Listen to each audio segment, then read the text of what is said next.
नमस्कार दोस्तों, स्वागत है आपके अपने YouTube चैनल वीके सर मस्ती में। एक बहुत बड़ी अपडेट निकल के आ रही है, एक बहुत बड़ी खबर है। इस खबर को आपको जानना अति आवश्यक है, क्योंकि म्यूटेशन को लेकर के जितने भी लोग परेशान थे, 10 साल, 20 साल, 50 साल, दादा परदादा या उनसे भी आगे की पीढ़ियों का म्यूटेशन अभी तक नहीं हुआ है। तो आप लोगों की चिंता बढ़ गई थी कि आखिर आप लोग कैसे उसका काम करेंगे, या उसका मालिकाना हक आपको मिलेगा या नहीं मिलेगा, या आपके हक से या आपके हाथों से ये संपत्ति चला जाएगा।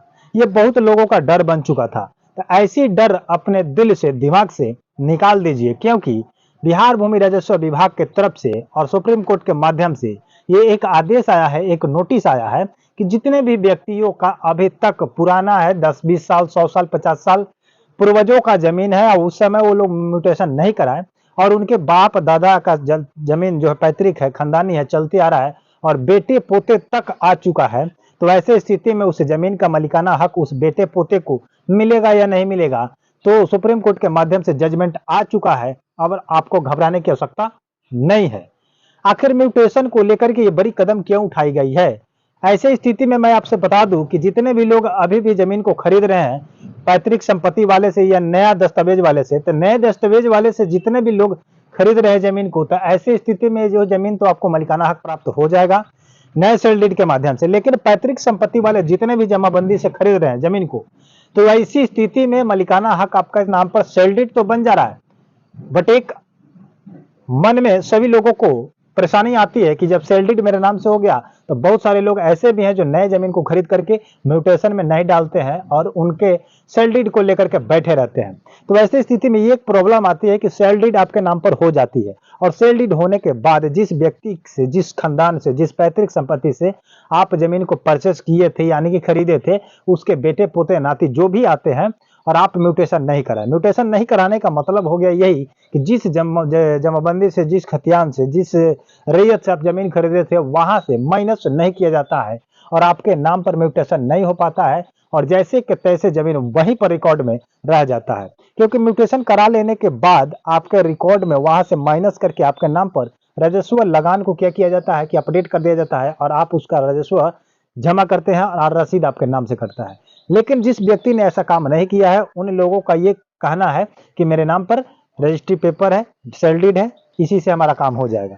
ये हो जाएगा, मालिकाना हक प्राप्त करता है। ये सुप्रीम कोर्ट के आदेश से मान्य दिया गया है अभी भी कि आपके नाम पर सेल डीड है, आपका मालिकाना हक प्राप्त होता है। लेकिन ये म्यूटेशन है, म्यूटेशन कोई अधिकार नहीं देता है। म्यूटेशन ये अधिकार देता है कि उस जमीन से आपके हिस्से में जमीन कट गया और उसके जमीन में जितना बचा था वहां पर रह चुका, क्योंकि भविष्य में उसके बेटे पोते जो भी आएंगे उस खतियान को जब रिकॉर्ड को निकालेंगे, तो उसमें एक्यूरेट जमीन जब दिखाई देगा, तो फिर कहेंगे कि ये जमीन मेरा है, मेरा बाप दादा का है, और आप इसको फर्जी तरीके से क्या किए हैं कि दस्तावेज बना चुके हैं, लेकिन आप ओरिजिनल पक्के तरीके से किए हुए हैं।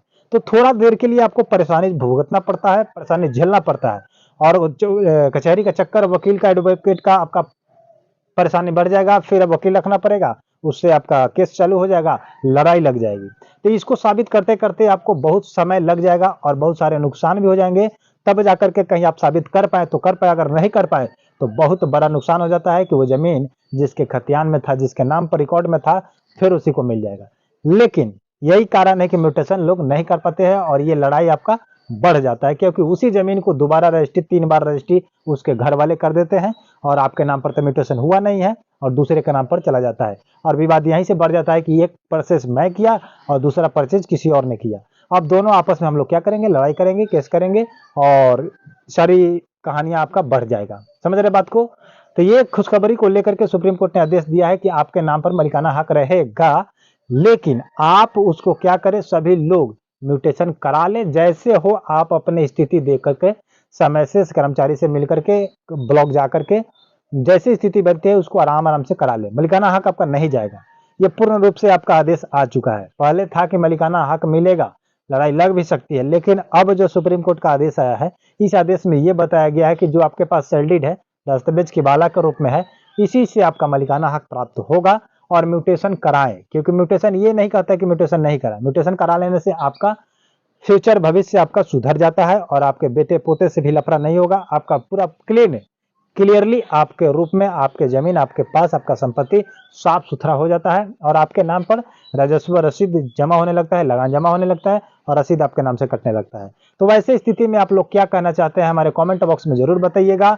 और आप हमारे चैनल पर पहली बार आए हैं, नए विजिट किए हैं, तो हमारे चैनल को सब्सक्राइब करके वीडियो को लाइक कर दीजिएगा।